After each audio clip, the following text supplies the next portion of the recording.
Hello guys, मैं आ गई हूँ obsession of the sun prince के नेक्स्ट पार्ट को लेके। तो प्लीज़ आप लोग मेरे चैनल को सब्सक्राइब कर लीजिए और मेरे वीडियोस को लाइक कर दीजिए ताकि नेक्स्ट वीडियो आप तक जल्दी से पहुँच पाऊँ। तो ज़्यादा देर ना करते हुए चलिए हम स्टार्ट करते हैं स्टोरी को। तो स्टोरी के स्टार्टिंग में हमारा जीनो थोड़ा सा परेशान होते हुए बोलते हैं कि मैं प्रिटेंड करूँगा कि मैंने कुछ भी नहीं सुना योर हाइनेस। हाँ, मैंने कुछ भी नहीं सुना, एक सिंगल वर्ड तक नहीं सुना मैंने। और हमारा हैंडसम सन प्रिंस बोलते हैं कि जीनो तुम्हारा बिहेवियर मुझे चौंका दे रहा है। क्या तुम चाहते हो कि मैं तुम्हारे चेहरे से इस एक्सप्रेशन को हटा दूँ जैसे मैं दूसरों को करती हूँ? फिर हमारा जीनो डरते हुए और गुस्से में बोलते हैं कि आप कितने निर्दयी हो योर हाइनेस। और फिर हमारा सन प्रिंस बोलते हैं कि किसी को इस बारे में कुछ भी पता नहीं चलेगा अगर तुम अपना मुंह बंद रखोगे तो। फिर हमारा जीनो बोलते हैं कि आप कितने टाइम तक उस इंसानी लड़की को यहाँ पर रखने के बारे में सोच रहे हो। आपका सिचुएशन बहुत अलग है आपके भाइयों से योर हाइनेस। फिर हमें बताया जाता है कि ओराटियो की ये जो ब्लैक कलर के आईज़ और हेयर है, ये एक प्रूफ है कि ओराटियो की मम्मी एक मॉर्टल यानी कि एक इंसान थी, एक नॉर्मल लड़की थी। प्राचीन काल में जब ऐसे भगवान बिल्कुल भी भगवान जैसे नहीं पूजे जाते थे, उस समय ये लोग बिल्कुल नॉर्मल इंसानों की तरह ही रहते थे और इनको कोई भी बड़ी ड्यूटी नहीं दिया जाता था।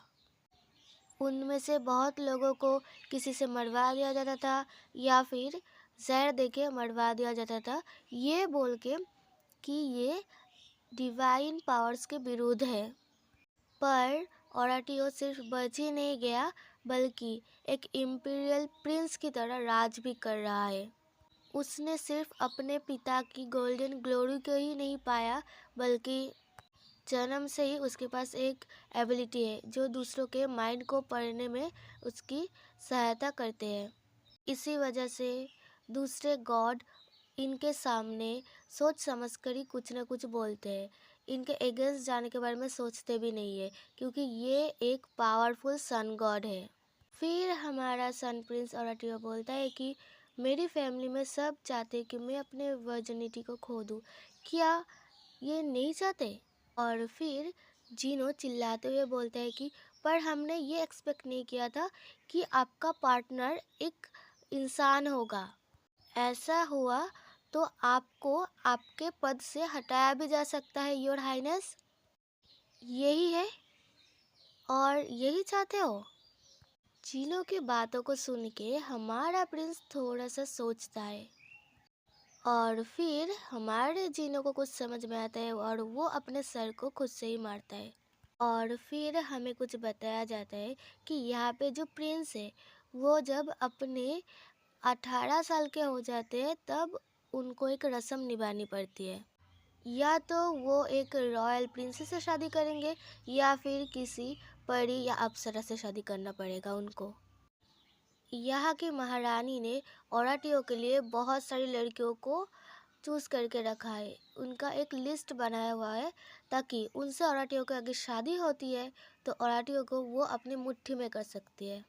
पर ओराटियो राजा बनना नहीं चाहता, वो अपने मुकुट को त्याग दे रहा है और किसी भी नॉर्मल परी या किसी को भी वो अपनी वर्जिनिटी नहीं देना चाहता। फिर हमारा जीने कुछ सोचता है और बोलता है कि अगर प्रिंस उस इंसानी लड़की के साथ बेड पर गए तो भी उनका जो टाइटल है वो कोई भी नहीं छीन सकता क्योंकि उनका जो टाइटल है वो एक जस्टिस करने का है, एक जज है वो। तो एम्पायर तो कभी भी उनसे उनका टाइटल नहीं छीनेंगे। ये सोचते हुए वो थोड़ा सा मुस्कुराता है। देखो यार कैसा लग रहा है ये जीनो। फिर हमारा जीनो बोलते हैं कि अगर ऐसी बात है फिर भी ये बिल्कुल भी ठीक नहीं है एक इंसान को अपनी वर्जिनिटी देना।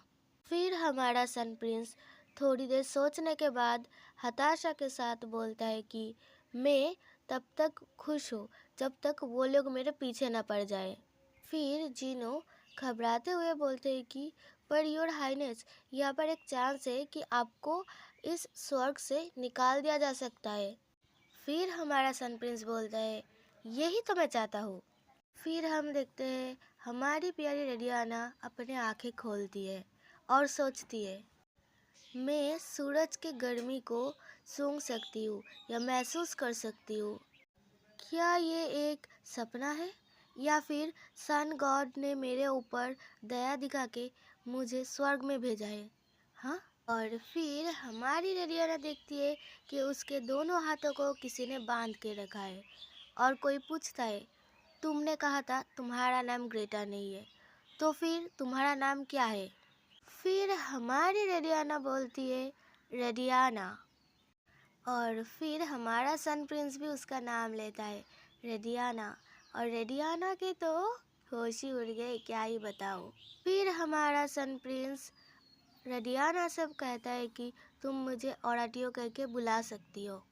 हमारी रेडियाना थोड़े से डरते हुए बोलती है कि प्लीज़ मुझे मत मारिए और प्लीज़ मेरे हाथों को खोल दीजिए। फिर हमारा सन प्रिंस बोलता है कि ऑफ कोर्स, पर तुम मुझसे प्रॉमिस करो कि तुम फिर से बेहोश नहीं होगी। फिर हमारी रेडियाना उठ के बैठ जाती है और डरते डरते हमारे सन प्रिंस के आगे झुक जाती है। सन प्रिंस ओराटियो रेडियाना के चेहरे को पकड़ते हैं और बोलते हैं, सीधे रहो, तुम्हें ऊपर देखना चाहिए। फिर से कहते हैं, मैंने तुमसे कहा कि तुम ऊपर की तरफ देखो। फिर हमारी रेडियाना थोड़ी सी हिचकिचाते हुए जैसे तैसे करके हमारे सन प्रिंस ओराटियो की तरफ देखते हैं। हमारा सन प्रिंस ओराटियो बोलते हैं कि अच्छी लड़की। और फिर वो बोलते हैं कि आंखें मिलना बहुत ही ज़रूरी है रेडियाना। हमारी रेडियाना तो शर्मा जाती है और मन में सोचती है कि ये तो सच में बहुत ही ज़्यादा सुंदर है। और फिर हमारा सन प्रिंस बोलता है कि मुझे लगता है कि मुझे तुम्हें छोड़ देना चाहिए। फिर हमारा रेडियाना बोलती है, क्या सच में आप मुझे छोड़ने वाले हो योर हाइनेस? हमारा प्रिंस ओराटियो बोलता है कि ऑफ कोर्स, इनफैक्ट मैं तुम्हें इमोर्टल बना दूंगा, पर उसके लिए तुम्हें मेरे साथ एक रात बितानी पड़ेगी। हमारी रेडियाना डरते हुए घबराते हुए बोलती है, एक रात बेड पे? और फिर बोलती है कि क्या होगा अगर मैं इमोर्टल बनना ही नहीं चाहूँ तो आप देख सकते हैं कि हमारे जो सन प्रिंस है उसके चेहरे की जो स्माइल है वो गायब हो जाती है। और फिर वो बोलते हैं कि तुमने हिम्मत की मुझे रिफ्यूज़ करने की, ठीक है। उसके बाद हमारा सन प्रिंस ओराटियो बिस्तर से उठ के जाने लगता है और जाते हुए बोलता है कि रेस्ट करो, फोकस करो अपने बेटर होने पे, तुम एक चूहे से भी ज़्यादा कमज़ोर हो। और फिर हमारा सन प्रिंस कमरे से निकल जाता है और हमारी रेडियाना रह जाती है अकेली। फिर वो अपने पास्ट लाइफ की कुछ मेमोरी को याद करते हैं, जहाँ पे रेडियाना की मम्मी बोल रही होती है कि जो मर्द होते हैं वो एक तरह के जानवर होते हैं, तो तुम्हें कैसे भी करके अपने इनोसेंस को बचा कर रखना पड़ेगा। फिर हमारी रेडियाना सोचती है कि वो हो सकते हैं कोई देवता, पर वो फिर भी एक पुरुष ही है।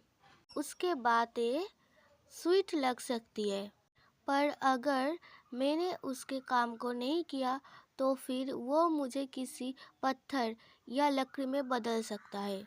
और फिर हम देखते हैं कि रेडियाना रोते हुए अपनी माँ को याद कर रही होती है और बोल रही होती है कि मैं एक फ्लावर की स्मेल को सूंघ सकती हूँ। और तभी हम कमरे में एक पानी की बूंद को देखते हैं जो कि ऊपर की तरफ उठ रहा होता है और उसमें से एक लड़की को दिखाया जाता है और जिसे देख के हमारी रेडियाना डर जाती है बहुत ज़्यादा और वो लड़की भी बहुत ज़्यादा घबरा जाती है। और फिर हमारी रेडियाना जो होती है वो बहुत ही तेज़ी से चिल्ला के उठती है। सो बाय बाय गाइस, तो मिलते हैं नेक्स्ट पार्ट पे। पर अभी तक अगर आपने मेरे चैनल को सब्सक्राइब नहीं किया है तो प्लीज़ कर दीजिए।